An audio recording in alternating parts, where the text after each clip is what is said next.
మనం కరువు పని అయితే వెళ్తాం కదా! లేదంటే ఉపాధి హామీ పథకం అంటారు. సో, ఇప్పుడు ఏదైతే మన బ్యాంక్ అకౌంట్‌లో డబ్బులు ఏ అకౌంట్‌లో పడుతున్నాయి, కరువు పని చేసిన పైసలు పడ్డాయా లేదా, ఒక రోజుకి ఎంత పడుతున్నాయి అనేది ఆ వివరాలన్నీ మనం వీడియోలో తెలుసుకుందామండి. వీడియోని పూర్తిగా చూడండి. మొదటిసారి వీడియో ఛానల్ వస్తే తప్పకుండా సబ్స్క్రైబ్ చేసుకోండి. ఇక డైరెక్ట్‌గా టాపిక్‌లోకి వెళ్ళిపోదామండి. నేను టైప్ చేశాను చూడండి. ఎన్ఆర్‌ఈజీ అనగా వరంగల్ అనగా మీ డిస్ట్రిక్ట్ సంబంధించి అంటే ఏ డిస్ట్రిక్ట్ తెలంగాణలో అయితే తెలంగాణలో మీ డిస్ట్రిక్ట్ పేరు, అదేవిధంగా ఆంధ్రప్రదేశ్ అయితే ఆంధ్రప్రదేశ్.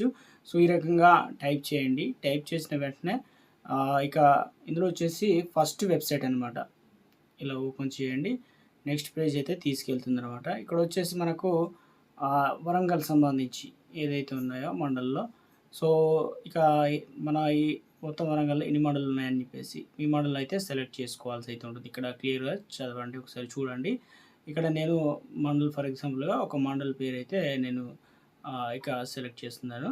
చూడండి, ఒక మండల్ పేరు అనేది సెలెక్ట్ చేస్తున్నాననమాట. సెలెక్ట్ చేసిన తర్వాత ఆ మండల్లో వచ్చేసి ఎన్ని గ్రామ పంచాయతీలు ఉన్నాయి, మీ గ్రామ పంచాయతీ ఏంటనేది కూడా ఇక్కడ ఒకసారి క్లియర్‌గా చూసుకొని సెలెక్ట్ చేసుకోండి.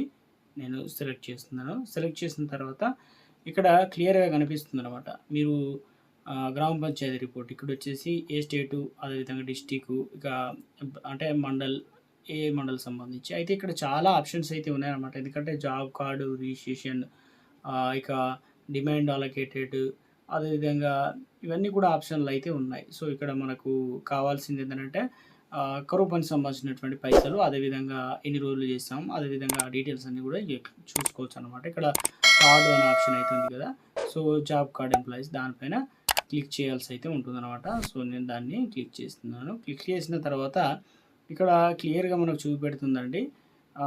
ఇక్కడ ఏదైతే ఈ బాక్సులు ఉన్నాయో ఇక్కడ స్టాటస్ బాక్స్ ఏదైతే ఉంది కదా! ఇందులో యాక్టివ్‌లో ఉన్నవారు మాత్రమే ఏ కార్డు యాక్టివ్‌లో ఉంది, కార్డు పనిచేయడం జరుగుతుంది. అదేవిధంగా వారికి అమౌంట్ కూడా రావడం జరుగుతుంది. ఇక ఖాళీ బాక్సులు ఉన్న వాటికైతే కార్డ్ అనేది కొట్టివేయచ్చు, లేదంటే వారు వర్క్ కూడా రావడం లేదనే విధంగా అయితే ఉంటుంది. ఇలా యాక్టివ్‌లో ఉన్న వాటికి మాత్రమే మనకు అమౌంట్ అనేది వస్తుందన్నమాట వారు. సో, ఇక నేను ఫర్ ఎగ్జాంపుల్ ఒక కార్డ్‌కి సంబంధించిన డీటెయిల్స్ అనేది నేను ఇక్కడ చూపిస్తున్నానండి. ఇక్కడ చూడండి, నేను దానిపైన క్లిక్ చేస్తున్నాను. ఇక్కడొచ్చేసి ఏదైతే జాబ్ కార్డ్ హోల్డర్ నేమ్ ఉంటుంది, దాని తర్వాత వారి పేరు ఉంటుంది. ఇక అదేవిధంగా అడ్రస్ అవన్నీ కూడా ఉంటాయన్నమాట.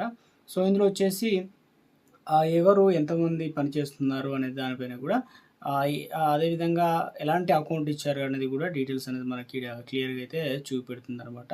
సో, ఇక మనకు క్లియర్‌గా ఇంకా కొద్దిగా స్క్రోల్ చేసిన తర్వాత 22-26 మధ్య కాలంలో సో, ఏ డేట్ నుంచి ఏ డేట్ వరకు పని చేశారు ఏంటనేది కూడా ఇక క్లియర్‌గా చూపిస్తుందనమాట.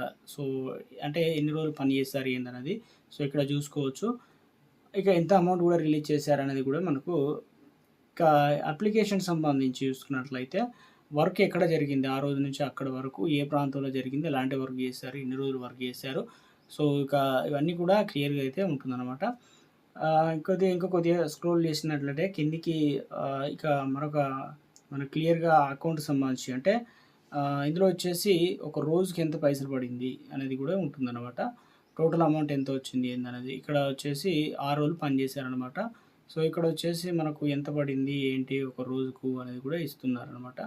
ఇక్కడ వచ్చేసి ఇక్కడ టోటల్‌గా వచ్చేసి ఒక్కరోజు మాత్రమే పనిచేశారు. ఇక్కడొచ్చేసి టోటల్‌గా వచ్చేసి 6 రోజులు పనిచేశారు. ఇక్కడొచ్చేసి 6 రోజులకు గాను ఇంత అమౌంట్ అనేది రూ. 799 అనమాట. ఇక ఇందులో క్లియర్‌గా మనకు చెప్తున్నారు ఏంటంటే అమౌంట్ వచ్చిందా లేదనేది చూసుకోవడానికి ఇక్కడ ఈ కాలమ్ ఉంది కదా! ఈ కాలమ్ పైన క్లిక్ చేయండి. క్లిక్ చేసిన తర్వాత అమౌంట్ క్రియేట్ అయిందా లేదా అనేది కూడా చూపెడుతుందనమాట. సో, ఇక్కడొచ్చేసి చూడండి, ఇక విలేజ్ పేరు అన్నీ టోటల్‌గా ఎన్ని రోజులు పనిచేశారు, అబ్సెంట్లు ఎన్ని, ప్రెజెంట్ ఎన్ని కూడా ఉంటుంది. ఇక వర్క్ ఒక రోజుకు ఎంత పైసలు పడుతున్నాయి, దాంతోపాటు డ్యూ అమౌంట్ ఎంత ఉంది, ఇక టోటల్ క్యాష్ ఎంత చేశారు, అదేవిధంగా ఇక ఇందులో వచ్చేసి ఏ అకౌంట్‌లో పడుతుంది అనేది కూడా ఇవ్వడం జరిగింది. ఇక ఇండియన్ బ్యాంక్ ఓవర్సీస్ ఏదైతే ఉందో అందులో బ్యాంక్ అకౌంట్ ఉంది కదా! సో, అక్కడ మాత్రం చెక్ చేస్తేనే మనకు పైసలనేది జమ కావడం అయితే జరుగుతుందనమాట.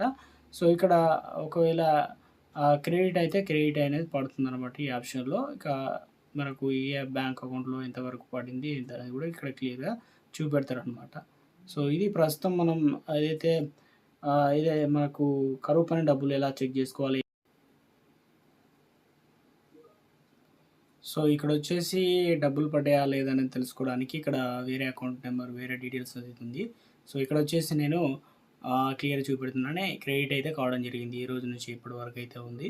సో అదేవిధంగా ఒక రోజుకి ఎంత పడింది, ఎన్ని రోజులు వర్క్ చేశారు, సో టోటల్ క్యాష్ ఎంత పడింది, సో అదేవిధంగా అమౌంట్ ఎంతుంది, ఇంకా డ్యూ ఎంతుంది, అదేవిధంగా ఎంత వచ్చిందనేది కూడా ఇక్కడ క్లియర్‌గా చూసుకోవచ్చు.